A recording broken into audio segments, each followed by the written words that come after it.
Bonsoir la famille, bonsoir à tous et à toutes. Ah les amis, on a secoué la CEDEAO jusqu'à aujourd'hui là. On dirait que c'est chaussure. Il y a eu les attaques au nord du Mali.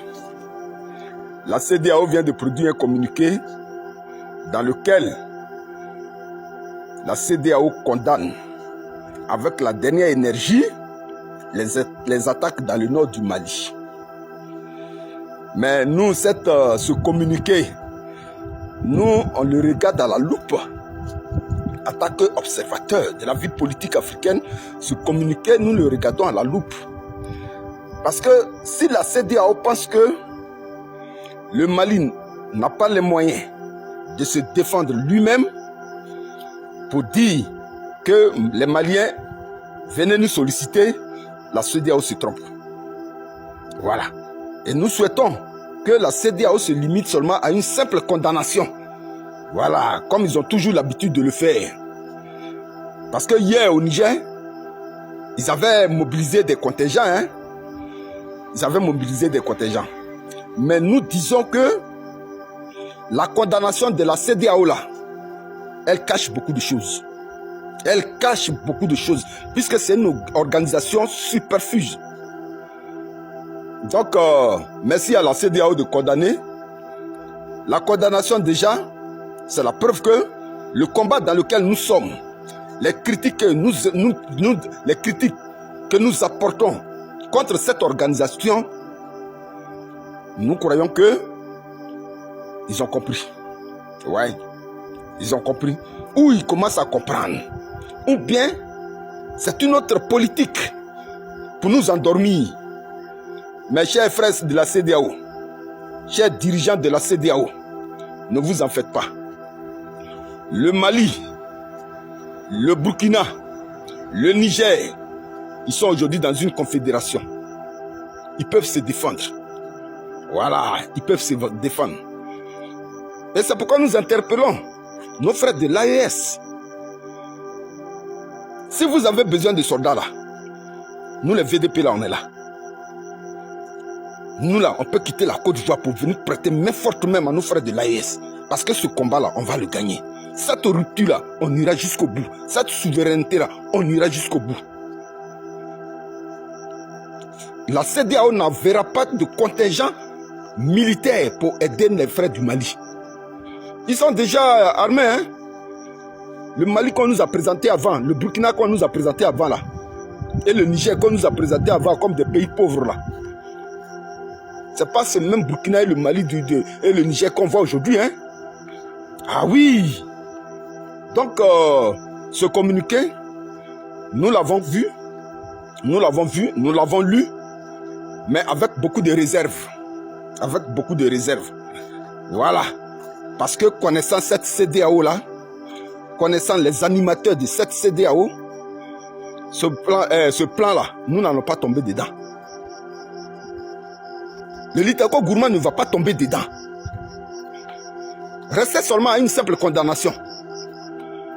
Mais jamais le Litako Gourma ne demandera de l'aide militaire à la CEDEAO.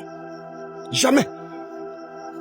Le Litako Gourma ne demandera de l'aide, comment je pourrais appeler ça, financier à la CEDEAO. Ils sont majeurs. Aujourd'hui, ils sont devenus une puissance. Il y a longtemps, ils sont confrontés aux djihadistes. Ces djihadistes qui sont en Mauritanie, en Algérie, et puis je crois bien en Libye. Il y a longtemps, ils sont confrontés à ces djihadistes-là.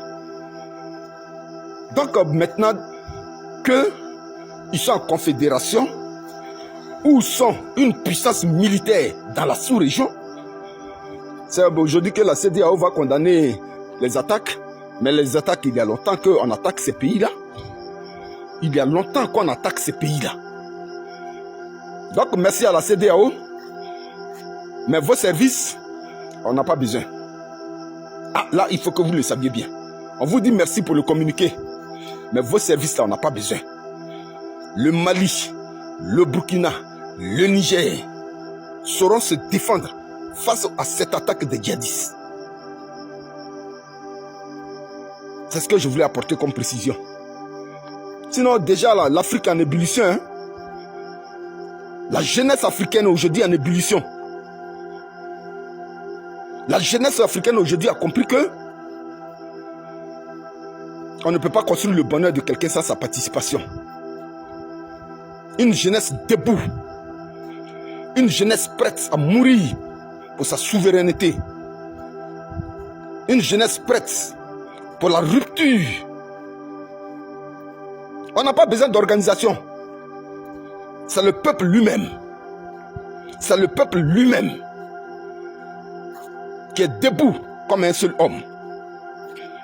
Les chefs d'État marionnettes là, on n'a pas besoin de vous. Nous allons faire nous-mêmes notre combat. Nous allons faire, nous, jeunesse africaine, notre combat. Parce qu'on sait que désormais, la paix dans toute l'Afrique, la paix dans la sous-région, dépendra désormais des gouvernants que nous allons nous donner dans nos États respectifs. C'est ça. Les gouvernants que nous allons nous donner, que ce soit en Côte d'Ivoire, que ce soit au Togo, que ce soit au Bénin, la paix dans la sous-région là dépendra désormais des gouvernants que nous allons nous donner. Et ça, nous, on a compris. Ça, nous, on a compris ça. Donc, le communiqué de la CEDEAO là, nous avons pris acte. Merci de pleurer ensemble nos frères du Mali qui sont sur les champs d'honneur, à qui nous rendons hommage. Que Dieu, dans son amour infini, les accueille auprès d'eux, auprès de lui. Parce qu'ils sont morts pour une bonne cause. Nous ne sommes pas des djihadistes. Mais nous voulons survivre aussi. Nous ne sommes pas des djihadistes. Mais nous voulons notre dignité. Et c'est cette dignité-là que nos frères du Niptako Gourma sont en train de défendre. Donc un communiqué qui vient maintenant là. Mais nous nous méfions de ce communiqué. Nous nous méfions de ce communiqué. Le Mali a des intelligences. Le Mali, le Burkina a des intelligences. Le Premier ministre, Choguel Maïga, l'homme dur, l'homme de l'histoire de l'Afrique. Alors, ne nous venez pas nous distraire avec un communiqué. Un communiqué, ça ne peut pas distraire le peuple du Niptako Gourma. Ce communiqué ne peut pas nous distraire aujourd'hui, nous, en tant que jeunesse africaine. Parce que ce combat, il est non seulement physique, mais il est aussi spirituel. Il est aussi moral. Et nous savons que, coûte que coûte ce combat de la rupture, ce combat de la souveraineté de l'État, de l'Afrique, de l'Ouest surtout là. Nos chefs d'État là, ça a dépassé leur cadre. C'est le peuple même qui a pris son destin en main. C'est le peuple même qui a pris aujourd'hui son destin en main. Voilà. Il faut que la CEDEAO le sache. C'est le peuple, la jeunesse africaine qui a pris son destin en main. Ce n'est plus une histoire de dirigeants. Hein. Vous pouvez manipuler nos chefs d'État. Mais vous ne pouvez pas nous manipuler, nous le peuple. Vous ne pouvez pas manipuler le peuple. Et c'est ce que nos frères du Nigeria sont en train de démontrer. Hier, c'était nos frères du Niptako Gourma. Aujourd'hui, c'est nos frères du Nigeria. Mais bientôt, ce bon vent qui souffle dans ces pays que je viens de citer, ce vent-là va souffler aussi sur les pays qui sont encore en réserve, sur les pays qui reculent encore, sur les pays dont les chefs d'État sont encore des vassaux, des valets, des sous-préfets. On va vous changer, vous tous. On va les changer, eux tous. Et à partir de ce moment, nous allons faire partie, renvoyer toutes ces bases militaires, que ce soit françaises, ukrainiennes, que ce soit, je ne sais pas quoi encore là, américaines. Ils vont retourner chez eux. Et nous-mêmes, nous allons gérer nos ressources pour le bonheur de nos peuples, pour la vie de nos peuples, pour la santé de nos peuples, pour donner à manger à nos peuples. C'est ça qui est la vérité. Alors, courage à nos frères du Mali, courage à nos frères du Burkina. La patrie ou la mort, nous vaincrons. La patrie ou la mort, nous vaincrons. Bonsoir chez vous.